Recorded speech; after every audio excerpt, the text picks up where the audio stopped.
मी आहे स्वाती, तर माझं चॅनल आहे मराठी मूम पुणे. तर मी दाखवते लाईफस्टाईल व्लॉग, ट्रॅव्हलिंग व्लॉग आणि रेसिपी व्लॉग. तर पाहत राहा मराठी मूम पुणे.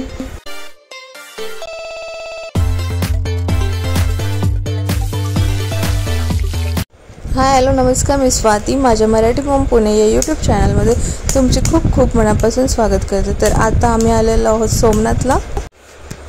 तर तुम्ही बघितलं असेल आमच्या पूर्वीच्या ब्लॉगमध्ये द्वारक्याच्या, त्याच्यामध्ये आम्ही सकाळी शिवराजपूर बीच बघितलं द्वारकामध्ये आणि तिथून आम्ही सोमनाथला निघालो. तर आम्ही आता इथे सोमनाथला 4 तासाचा प्रवास करून पोचलेलो आहोत. हे डिस्टन्स जवळपास 150-180 किलोमीटर आहे सोमनाथ टू द्वारका, पण रस्ता खूपच छान आहे, त्यामुळे काही प्रॉब्लेम नाही आहे. आणि हा रस्ता जो आहे तो एकदम सी शोरला लागून आहे. तर एका साईडला समुद्र, एका रस्त्याच्या बाजूला समुद्र आणि त्या बाजूलाच रस्ता आहे. तर तुम्हाला खूप मस्त वाटेल हा रस्ता पाहण्यासाठी. आणि रस्त्यामध्ये येता येता पोरबंदर, जिथे महात्मा गांधीचा जन्म झाला होता, ती सिटी पण लागते. जर तुम्हाला पाहायचं असेल तर तुम्ही तिथे जाऊ शकता. आम्ही नाही पाहिलं. आणि येताना मला एक माधवपूर बीच म्हणून पण दिसेल रस्त्यात, ते पण तुम्ही पाहू शकता. पण आम्ही ते सगळं स्किप केलं होतं कारण आम्ही शिवराजपूरचा बीच ऑलरेडी पाहिला होता. तर तुम्ही पाहत असाल आम्ही इथे पार्किंगमध्ये पोहोचलेलो आहे. त्याला 50 रुपये पार्किंग फीस आहे, पण एकदम पार्किंग छान आहे, त्यामुळे तुम्हाला काही गाडीची काळजी वगैरे करण्याची गरज नाही आहे. तर आम्ही इथे गाडी पार्क करणार आहे आणि मग इथे जवळपास सोमनाथच्या मंदिराजवळ बीच आहे. सोमनाथ मंदिर एक 12 ज्योतिर्लिंगापैकी एक ज्योतिर्लिंग आहे. तर ते आम्ही दर्शन घ्यायला जाणारच आहोत. आणि आजूबाजूला छोटे छोटे स्पॉट आहेत साईट सीन, ते पण तुम्ही करू शकता. तर सोमनाथमध्ये राहण्यासाठी असे भरपूर काही गेस्ट हाऊसेस वगैरे आहेत. तर तुम्ही ते सर्च करू शकता गुगलवर आणि बुक करू शकता, किंवा इथे आले तरी बुक करू शकता. आणि सोमनाथ अहमदाबादहून तुम्ही येऊ शकता सोमनाथला, किंवा भावनगरहून येऊ शकता. तर भरपूर चांगली कनेक्टिव्हिटी आहे in terms of buses, trains वगैरे, त्यामुळे काही प्रॉब्लेम नाही आहे. कारण सोमनाथ हे वेल डेव्हलप्ड धार्मिक स्थळ आहे, त्यामुळे तुम्हाला काही प्रॉब्लेम होणार नाही. तर हे मोबाईल शूज ठेवण्यासाठी काउंटर आहे. हे आहे सोमनाथ टेम्पल. इथे आमचे दर्शन झालेलं आहे. इथून पुढे आम्ही साईडलाच एक बीच आहे तिथे गेलो. इथे मंदिरामध्ये पाहू शकता अशी मूर्ती आहे. हे दर्शन झालेलं आहे. इथे आहे हे ओशन व्ह्यू. इकडून आतमध्ये जायचंय. का आता बघायला? आता ही मध्ये आल्यानंतर बीचच्या अशी ही हनुमानाची मूर्ती आहे. आणि इकडून यायचं आहे वर. व्हिडिओ घेतला. आणि इकडं आहे बीच. इथे पहा राईड्स आहेत, कॅमल राईड्स.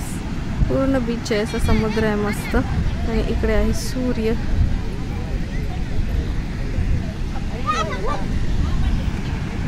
असं मस्त असं वाटतंय. ते आहे समुद्र. सोमनाथ ज्योतिर्लिंगाच्या समोरच आहे. आणि हे आहे उंट. उंटाचा फोटो घेऊ.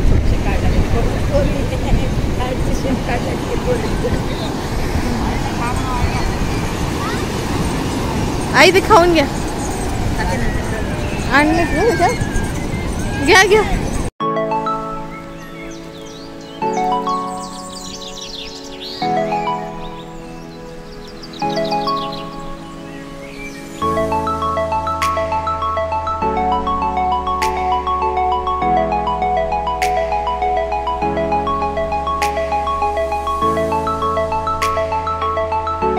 तर आम्ही आत्ता बीचवर आलो होतो. बीचवर मस्त एन्जॉय केला. आणि नंतर आम्ही इथे कॅमेलवर बसलो होतो. कॅमेल राईड केली. आणि कॅमेल राईड हे पर पर्सन 100 रुपीज होतं. तुम्ही निगोशिएबल पण करू शकता तिथे गेल्यानंतर, 3 जण बसणार असेल तर. अशा प्रकारे आम्ही मस्त एन्जॉय केलेलं होतं इथे. नंतर आम्ही जेवण्यासाठी निघालो होतो. हे हॉटेल जे होतं हायवेच्या बाजूलाच होतं, तर म्हणून आम्ही इथं आलो होतो. पण तुम्ही तिथे मंदिराच्या आजूबाजूला पण हॉटेल आहेत, किंवा तिथे साईडला असं 40 रुपये 40 रुपीज थाली आहे, तिकडे पण ती पण तुम्ही ट्राय करू शकता. असं काही नाही की इथेच आहे. पण हे हॉटेल जे आहे माधव हॉटेल काठियावाडी थाली स्पेशल काठियावाडी थाली आहे आणि ही खूप टेस्टी अशी थाली होती, म्हणून मी तुम्हाला हे रिकमेंड करत आहे. आणि खूप मस्त अशी टेस्ट होते, अप्रतिम होते टेस्ट.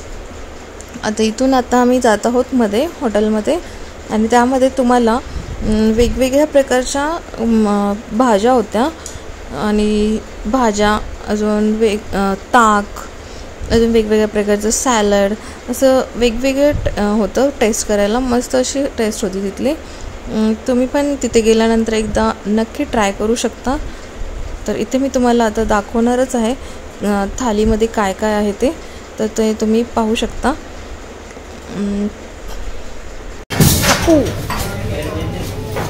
अरे हे कसं काय असं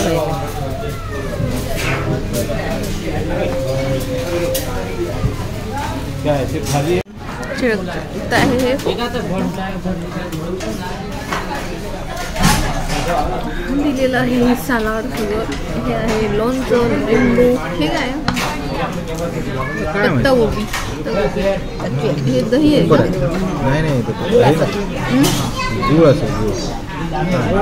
वाईट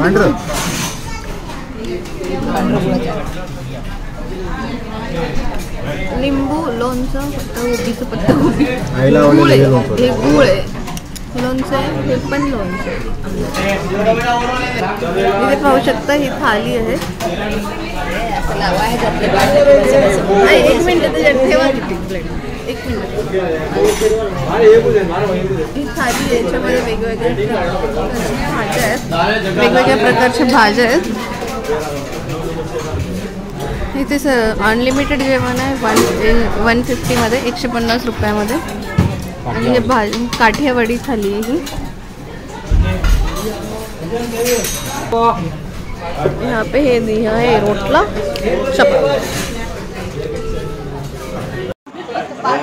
आणि आता आम्ही बाजारात बसलेले असतो.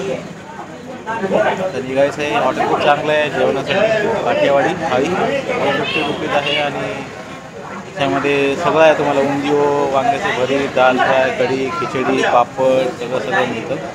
श्रीखंड आईस्क्रीम तुम्ही घेऊन खाऊ शकता एक्स्ट्रा तुम्हाला पाहिजे असेल तर. हे नक्की व्हिजिट करा. तर आता आम्ही निघतो आमच्या हॉटेलकडं. जेवण झालं आता आम्हाला हॉटेलकडे जायचं आहे. हॉटेलकडे आराम करणार आणि उद्या सकाळी आम्हाला निघायचं आहे गिरनारला. Okay, good night. हे आहे हे Fortune hotel, hotel the Fortune. Somnath मंदिरापासून जवळच आहे. पाहू शकता तशी सिटिंग एरिया आहे.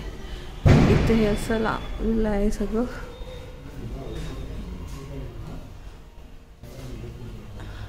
इथे त्यांचं रिसेप्शन आहे.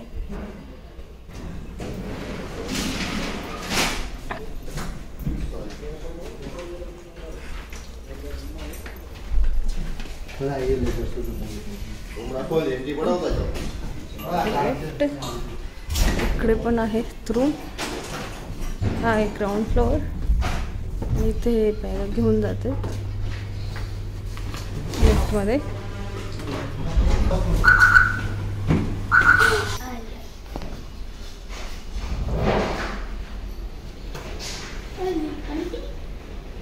असं हॉटेल आणि स्टाफ पण छान आहे. वंडू लिफ्ट मध्ये थांबलेला आहे. इथे ही अशी आहे रूम.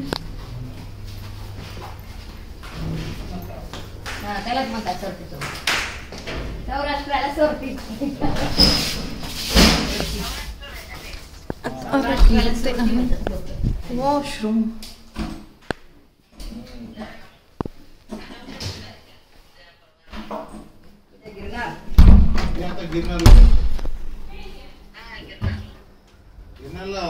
गुरु शिखर आहे, मंदिर आहे देवीचं. दत्तात्रयचं, अंबाजी माता, दत्तात्रय आणि काय 3 शिखर आहेत. अशी आहे ही रूम. 3 बेड आहेत. एसी आहे, फॅन आहे, लाईट आहे. इथं आहे मिरर, रोपवे इथं आहे कपाट. तसल्यामध्ये जाऊन 5000 पायऱ्या कॅन्सल झाले तिकीट त्याच्यामध्ये. इथं आहे असं कॅन्सल होते त्याच्यात गेलं. वर पायरी 2-3 हजार पायऱ्या. तर हा ब्लॉग इथेच संपलेला आहे. जे कोणी नवीन असेल त्यांनी प्लीज माझ्या चॅनलला सबस्क्राईब करा, लाईक करा, शेअर करा आणि आवडलं असेल तर कमेंट करा. तर चला तर मग भेटू आपण नेक्स्ट ब्लॉगमध्ये. तोपर्यंत तुम्ही तुमची काळजी घ्या. Bye bye.